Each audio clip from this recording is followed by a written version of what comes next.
As promised, I'm back. I'm John Stark from MacTheMovieGuy.com, your favorite blind film critic, and this is The Lord of the Rings, Rings of Power, Season 2, Episode 2.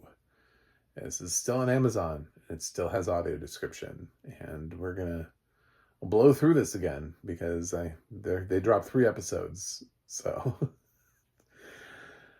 you've probably already seen these. You probably binge watched all 3 of them. 3 hours of your life went to The Rings of Power. This show is very all over the map in terms of whether or not fans like it or not. Although I don't know that I see people who really just truly love it.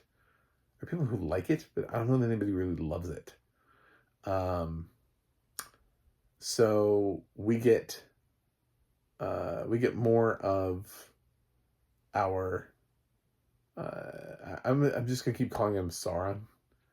Because he's already sort of revealed, but then he wants to call himself Hildebrand or something. What is his dumbass name? Anyway, he ends up meeting up with Celebrimbor. I got close to that on that name. And he's like, "Oh, you're my friend, and I don't want to tell you who I am because if I tell you, then you'll judge me." And he's like, "I would never judge you." Blah blah. Like, conversation goes on forever. It's like so that they can extend that scene between the two of them, they're talking about the rings. What should have been like a 30-second interaction was like 5 minutes worth of like cut back and forth to these people.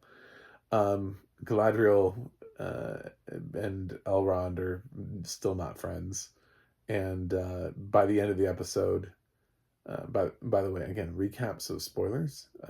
That's what recaps are. By the end of the episode, Galadriel finds out that Elrond will be leading the armies from now on, and Galadriel has been stripped of that privilege of leading the armies to fight. So she's even more conflicted about the situation, feeling like she's being slighted for having trusted someone who turned out to be not the right person to trust. We also continue to catch up with the stranger and his 2 little hobbitses.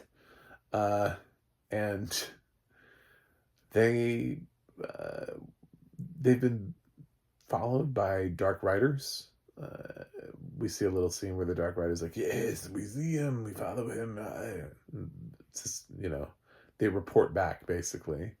And then we see more dark riders that are following them, and they veer off path as a result. They think that if they leave the path, that they won't be followed, and they give some sort of like cool like chant about like going off path. Never go off path, never go alone. And they're just like, well, we're not alone, so we're gonna go off path. And they just kind of like walk across the plains, I guess. I don't know. Barren wasteland. Who knows? And then the stranger obviously he needs more water in his body because he passes out, and then luckily there's a well. I mean, thank God, right? For a well, which I honestly I thought it was going to be a mirage at first, because I was like, well, if you guys are that thirsty, then there can't really. Oh, there is really a well here. He passed out that close to a well. How handy is that for there to be a well there? So they get the water out of this well, which has a flag of Sauron on it. So I was like, is this even drinkable water? What is this water? Is this gonna, no, good, no, it's regular water. It's just water. It's gonna bring back the stranger. And then everybody drinks and they splash each other. And then the riders come in and they're firing arrows, and little hobbits hide, and the stranger conjures up a tornado, which ends up sweeping everybody away. And we leave episode 2 not knowing what the hell happened to our hobbits, because they flew off in the tornado. He was unable to save them. So the stranger is alone again. he's a stranger in a strange world. And finally, we get dwarfs, which was easily like my favorite. I love this part of the show. This is the only part that I'm going to tell you. I'm going to be like, listen, I don't know about the rest of the characters, but this dwarf dynamic is like, I'm all for it. I love the actors. I love the accents. I love, you know what I'm saying? Like every time they get in a fight, they're like, "Oi, if you want so stubborn," you know. Just everything about it. I'm just like, I'm here for it. Like in this world, if we ever spin off like a reality show version of this, I want it to just be the dwarves, just like pretending like they're on some sort of like version of like Real Housewives, but it's like them just like living their life and it's like, "Oh, where'd you put my good shirt? I don't know." I love it. I'm here for it all the time. So episode is instantly made better by the presence of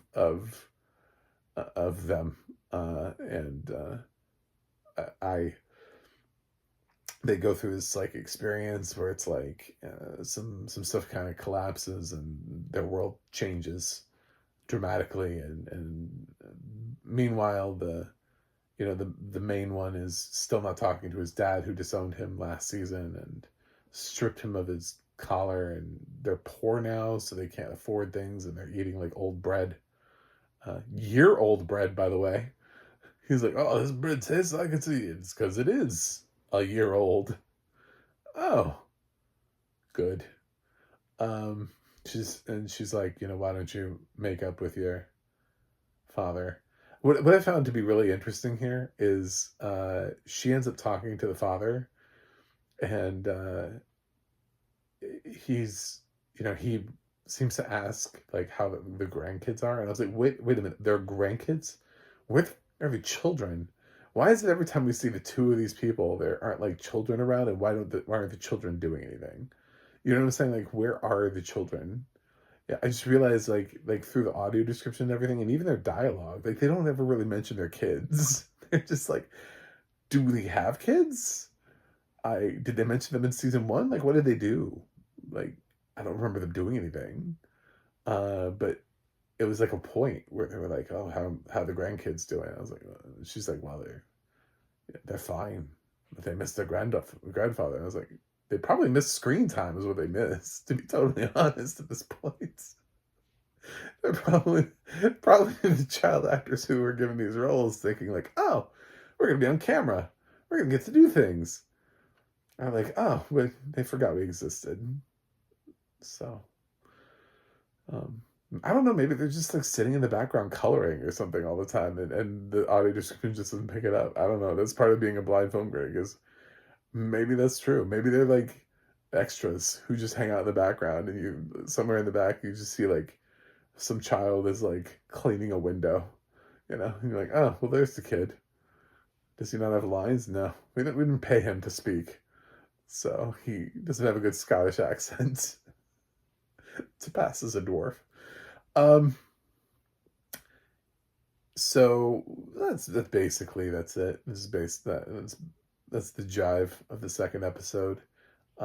So the Calibrinborn stuff was dumb and drawn out. Kind of pulled the episode down. Galadriel Elrond stuff is just sort of feels like it's like character development, slowed character development, and I, I mean, we got a little bit of a plot twist, but I kind of wanted Galadriel to react more to it. She just, but she's so worried of being banished or killed or whatever. Like she mentioned, she has some comment earlier to the Elf King where he's like, "I'm still considering it." She's like, "Oh damn, I better leave." So she's just sat on biting her tongue. But we all know it's like Galadriel, so she's fine. She's obviously going to make it to the film series. So, the stranger stuff is pretty cool. Although I do kind of question the well just sort of popping up out of nowhere. It's just like, oh, well, that's handy considering he just pass out due to dehydration 5 feet from a well, then great, you know? Uh, so, and then we have the dwarf stuff, which I really loved. So where does this grade come out? In addition to about the same. You know, I felt like the season premiere just kind of came in and like, we're back, but we don't really know why. They couldn't really give us like a big like ta-da, you know, like whoa, holy crap, we're back and we have got more power, more rings and more power, you know. No, the second episode is kind of the same thing. It's like we're back, but we don't really know why. Uh, feels like Amazon has told somebody that's like they're like the Rings of Power will run this many seasons, and they're like, oh crap, now we have to slow down again. Sort of like what House of the Dragon was starting to do, where they're like, we're doing 4 seasons. Okay, well, I guess we'll slow it down. You know, maybe that's what's happening with Rings of Power. So we're getting a lot of like talking and standing around. They have the budget to do like one badass episode a season, so it's gonna be later on in the season. There'll be probably some epic battle episode.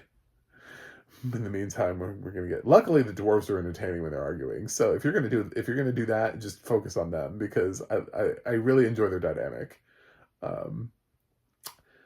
I will give Lord of the Rings, Rings of Power, season 2, episode 2 AB, which is the same grade I gave the first episode. It kind of balances out, like dwarf fun. I'm excited to see where they go with those characters. Not really anybody else. Although I would like to know where the hobbits went. So I kind of like Nori as a character. I do. Aside from the dwarves, and she's somewhere now. She flew off during a storm, so I'm assuming she's not dead because they need hobbits in the show, because that would be weird if they didn't have them. But the question is where. So we'll find out in episode 3, I'm sure. So thanks for watching, thanks for subscribing, and I'll see you guys on the other side.